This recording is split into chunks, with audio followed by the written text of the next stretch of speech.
യെശയ്യാ പ്രവാചകന്റെ പുസ്തകം 53-ാം അധ്യായം 5, 6, 7 വാക്യങ്ങൾ ഇങ്ങനെ വായിക്കുന്നു: അവന്റെ മേലുള്ള ശിക്ഷ നമുക്ക് രക്ഷ നൽകി, അവന്റെ ക്ഷതങ്ങളാൽ നമ്മൾ സൗഖ്യം പ്രാപിച്ചു.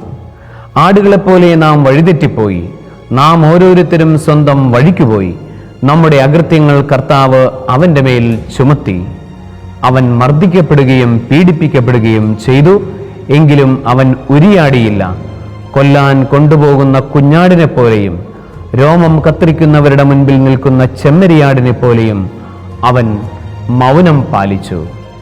എൻ്റെയും നിങ്ങളുടെയും പാപങ്ങൾക്ക് വേണ്ടി രക്ഷകനായ ദൈവം, സ്വർഗത്തിലെ പുത്രനായ ദൈവം തന്നെ എളിമപ്പെടുത്തി ഒരു കുഞ്ഞാടിനെ പോലെ കുരിശിലേക്ക് നടക്കുന്ന ഈ ദിവസത്തിൽ മൗനത്തിൻ്റെ അഭിഷേകം നമുക്ക് സ്വീകരിക്കാം.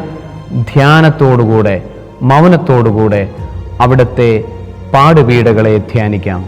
സർവശക്തനായ ദൈവം, പിതാവും പുത്രനും പരിശുദ്ധാത്മാവും ഈശോയുടെ വിശുദ്ധ കുരിശിൻ്റെ അഭിഷേകത്താൽ നിങ്ങളെ സമൃദ്ധമായി അനുഗ്രഹിക്കുമാറാകട്ടെ. ആമേൻ.